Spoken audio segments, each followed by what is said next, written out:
My channels didn't blow up. Liar. No magic algorithm moment. Liar. YouTube remain unimpressed. Big fat liar. Hey you! The internet wanderers who made a very questionable choice by clicking on this video, and those little cutie pies who already booped the subscribe button and know what nonsense to expect. Clearly, we are building a very classy and delightfully awkward club here, so welcome. What we are doing here? Here in the park? I don't know, but in this video it's confession time.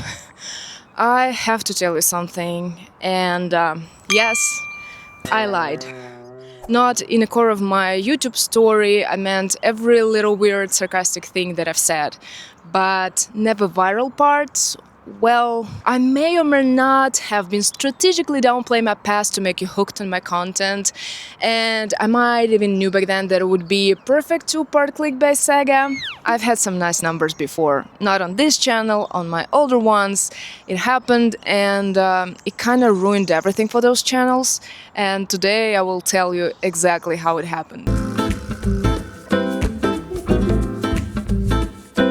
The first channel I've ever created back in 2009, I believe. And yes, I was absolutely sure that I will become a YouTuber, of course, whatever that meant at the time. And I just had a movie maker and a dream that I couldn't explain, and I posted frequently, all kind of random formats, and some people watched, some even subscribed, but overall there wasn't anything close to actual recognition to speak of, even though back then it was so much easier to get noticed because YouTube wasn't so saturated. Back then you just needed shaky hands and a lot of free time and pure enthusiasm with a dash of unjustified confidence. I wasn't one of the popular kids. But yeah, in hopes and dreams, 3 years went by like this. And in 2012, sorry, my Russian roots just hacked the pronunciation. In 2012, on a spontaneous whim, I've posted a quick and impulsive French manicure tutorial. Did I have any qualifications to give any kind of professional advice on this topic? Absolutely not! But I had a huge interest on nail art, and 3 little tricks I came up with, and I'm pretty sure they already existed somewhere on the internet, but I still filmed it. With no lights, no decent setup or mic, just excitement to share some tips because, you know, sharing is caring, and I hoped it might help someone. If you look at this analytics, it did not get a lot of views at first, and yet somehow, slowly but surely, people start showing up. A few here, a few there, then more, and comments were commenting, and eyeballs were eyeballing, and it was enough to notice the different from casual audience of 3, you know, the best friend and random uni fella and that co-worker who accidentally hit the subscribe button and now forced to watch like a hostage of a situation, or maybe also because of their own regrettable algorithm karma. I don't know. By the way, to be honest, for the most part, I roll my eyes when YouTube gurus start throwing numbers because it feels more like trophy collection than actual human connection. But also I'm sure that numbers can be used in respectful way too, to reveal patterns with nuance and with care and with integrity and a balance. Can I do that? Probably not by me, but moving on, I will name some just because it's a part of the whole picture, but I'm just letting you know I'm cringing inside a bit, okay? But 500,000 views pulled in, that's nice. You gotta admit, that's a nice number. And it brought like 500 subscribers over the years, not right away, but over the years. And I feel like when people hear viral, they usually imagine something more explosive, that kind of thing that will change everything. And to be honest, I kind of did too. I thought when I will have my breakthrough, it will change everything. But it didn't. And I think it's because it wasn't really about me. It was just a video that did well in the search and just a clip that algorithm liked, and then came a long, quiet pause in my YouTube career, sponsored by confusion and unmet expectations.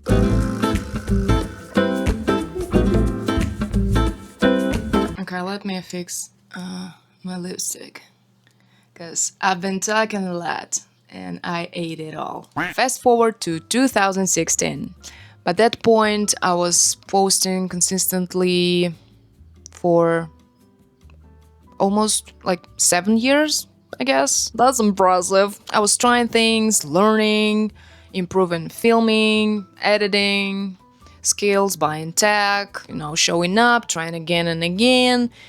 And still, nothing really took off the way that video did. And I had about 2,000 subscribers, and it'd been like that for a while. And again, out of the blue, during the closing credits of my experimental vegan era, I've posted a cozy little video about various oatmeal breakfasts. I had no intention to begin with, I just felt like it, and I wanted to play with text animations.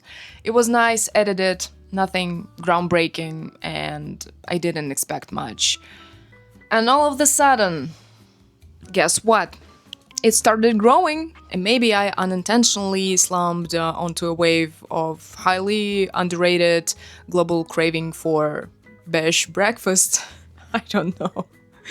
But it brought in something like 5K subscribers, which for my small channel was a lot. And it sounds amazing, except, again, you guessed it, it really wasn't. To this day, I have absolutely no idea why they subscribed, because nothing I posted after that really landed over a few hundred views. And I felt like I accidentally started a cult and everybody else thought it's a book club, and they stopped showing up because turns out ritual daggers are really not that kind of a good bookmarks, and also librarians get judgy something about the bloodstains. Is it jokes too dark to be funny? Okay, cut it out, you did not hear that. But if you liked it, let me know, I'll bring you more in the future videos. But to the point. The point is, I've tried. I filmed again and again, and I even made another vegan recipe video because I thought that's what people want. No. Channel suddenly looked impressive on paper, but no matter what I did, it was dead inside. Like my faith for better times to come.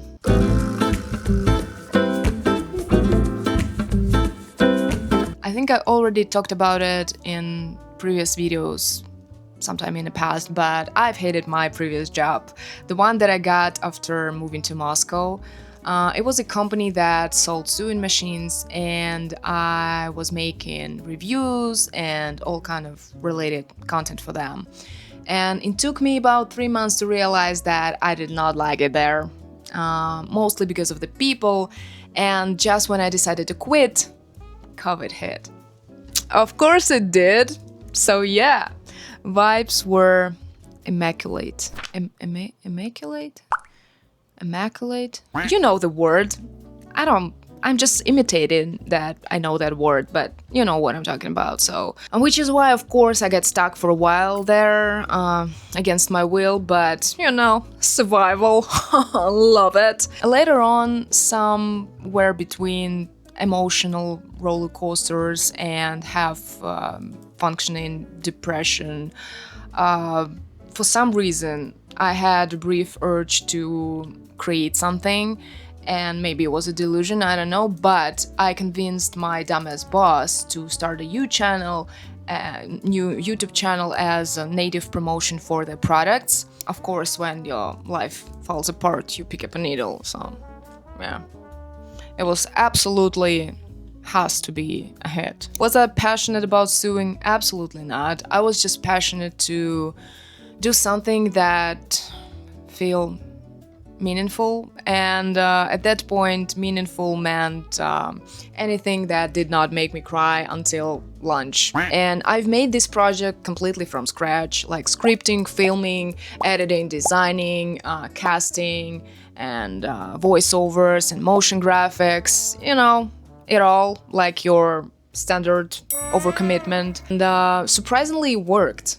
That channel grew over 6K subscribers. Few videos got like 100K views, and one of them even hit the few 100K views, and it was about the needles and buttonholes.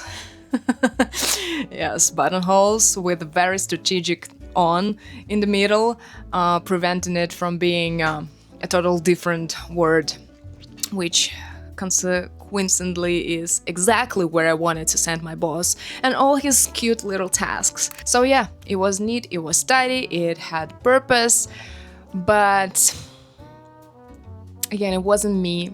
It wasn't something that actually mattered to me personally, even though I think it was the most successful YouTube project.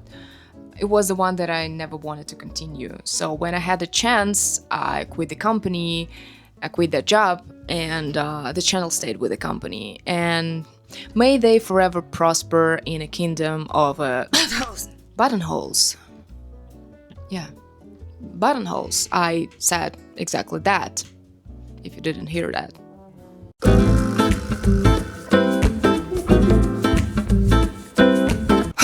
Final chapter, conclusions time. So in the previous video, I've said that the hardest part about the YouTube, that's awkward. Okay, one more time. Final chapter, conclusion time. As I said in my previous video, the hardest part about the YouTube is actually not the things that you can measure, not tech, not designs or schedules. It's literally you, who you are, what you are, and how you present yourself to camera. And after those kind of viral moments, I still do believe that, because every time something took off, I felt like a huge hypocrite and imposter, because it wasn't about me. It was about a tip or recipe or sewing machine that I didn't really care about, and I wasn't lying about myself. I just didn't know what story I'm telling, and people subscribed to version of me and specific one. They wanted to see more of it, but because I'm a multi-passion person and easily distracted, and I'm always curious for a new sparkly thing, I couldn't provide that. I disappointed everybody, including myself. And sticking to one thing felt like basically torture, unless it's a questionable philosophical thoughts in a woods full of people and mosquitoes, then maybe. So I guess this whole time I was on a bumpy ride of figuring out who I am in front of the camera, and I can't say that I'm already there. I'm on my way, I'm in a process, and I don't want to make anyone feel bad or call anyone out. I'm just telling the story how it happened and how I feel it, because I imagined success and going viral a certain way, and it wasn't like that for me. For right now, if I realize something, is that to me personally, 1,000 views from the right people means so much more than 500,000 from strangers who probably would not appreciate my quirky explosive jokes with painfully overacting theater-like flair. And you do, and I really, really, really appreciate it. Honestly. Thank you. Thank you. I'm laughing because it's still awkward and people everywhere. But I do mean that. Unfortunately, it took me 15 years to realize what really, really matters to me, and that I want to broadcast something that it feels like real extension of who I am, whatever that means to you. I know what it means to me, and I don't want to post just something that works for algorithm, even though I can pack some things to make look like it, and I don't want to put out noise in my personal perspective. And I think I want to send a signal that will reach the people who tune to the same depth and, well, irony. And also because of that, I want to try something new, and comment section under my previous video was a gold mine. People really, the sarcasm, the vulnerability, the weird jokes. I felt like I opened the portal to the best people on the internet, so I want to celebrate that, and let's make it like a new section kind of a tradition in a video just to celebrate the best comment of the last one. So it was one of the first ones that absolutely cracked me up. And now every time I'm passing by this thing at my kitchen, I can't help but giggle. I honestly feel like it's a fame. If it's not, then I don't know what is. But yeah, thank you. Thank you for being here and for watching. And until next time, stay healthy. I don't know what people say. Bye-bye. Чусики.